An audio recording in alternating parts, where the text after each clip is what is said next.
and the airline pulled her CJO. They rescinded it. Today we are going to talk about drug testing and becoming a flight attendant. Hey friends, welcome to my channel, Fly with Liz. My name is Liz, and this is where I show you all kinds of travel tips, travel products, and all things flight attendant. So thanks for joining me today. If you haven't done so already and you're new here, please hit the subscribe button. If you're returning and you've seen my videos before, if you haven't hit that subscribe button and the bell notification, please do that. That way it'll alert you to any time I post a new video. Either way, if you're watching this video, hit that like button. It helps with YouTube algorithms, get these videos out, helps my channel grow, and allows me to have the motivation and to keep doing these free videos for you. So I would really appreciate it. Today we are going to talk about drug testing and becoming a flight attendant.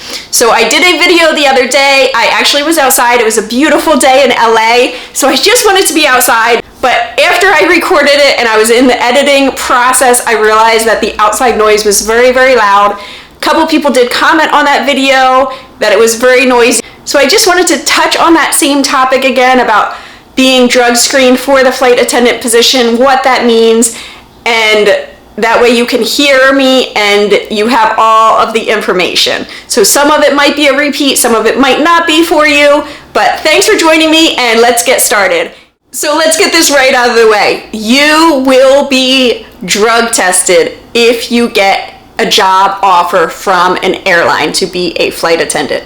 It is mandatory. You will definitely have to take a urine test for drugs for them to see what kind of drugs, or if you have no drugs in your system. So be warned if you are just starting out the process right now of applying to airlines, if you're already in the middle of the process, or if you're about to go into for your face-to-face interview, be aware that this is going to happen.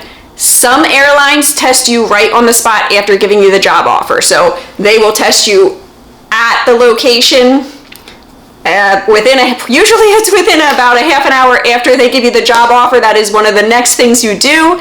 So if you get the job offer, you'll be drinking a lot of water and then peeing in a cup. If they don't give you the drug test right on the spot, you will get an email and you will have 24 hours to go to a local place and get drug tested. It is required by DOT, Department of Transportation. There is a whole list of things that they test for. I am going to put the list right here. They test for all of these things in your system. So even though marijuana is legal in some states, you cannot have it in your system. You cannot do it as a flight attendant. I'm just going to put that right out there. There are many other things you cannot do. Check out this list right here. This is what the DOT test, Department of Transportation drug test, is testing for. You need to be clean of all these substances. And if you're going to be a flight attendant, get used to being drug tested. They do random drug tests. So once you get your offer, you will get drug tested. You need to obviously pass it. Then usually a couple days before you are going in for training, you will also need to do a drug testing again before you make it there for training. And then when you are on the job, they can random drug test you at any time. So there's those 3 times, but the random drug test can happen as many times if you're employed for years and years.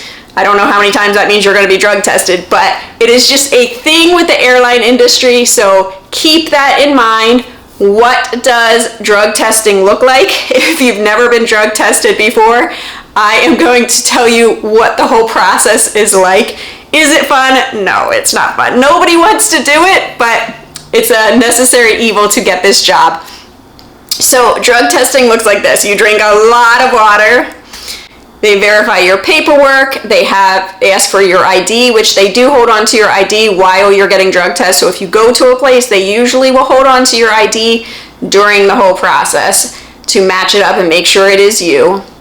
You have to pee in a cup. You are not allowed to flush the toilet after. Wash your hands. They put your pee into different cups, put labels on it, and then they send that away to the place that is going to run the test. And you have to verify on the paperwork that you watch them do that and that the numbers all match up with all the paperwork so that when it gets sent away, there are no mistakes that was you. So it is like I said, it's a necessary evil, but you'll get used to it. It's something you have to do, is this DOT drug testing.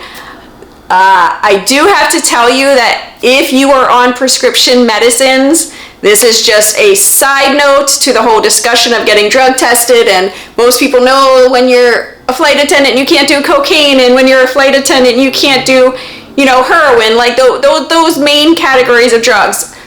Most people, I would say almost everybody, if not everybody, knows that you can't do those.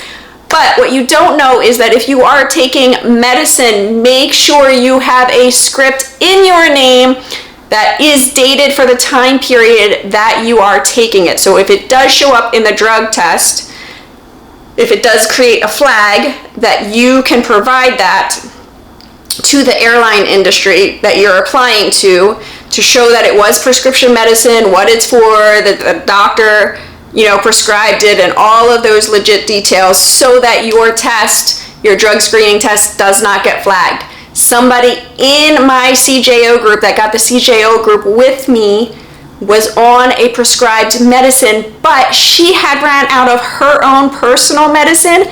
So knowing she was coming in, she wanted to be on the medicine, and she took one of her friend's medicine, and it showed up in her urine test, in her drug test. And because she didn't have a script at the time for herself, even though she had a script before it and she was able to get one like a week after, I think, from her normal doctor, she didn't have one for the time period when she was there for the CJO, because she had taken her friend's medicine, and the airline pulled her CJO. They rescinded it.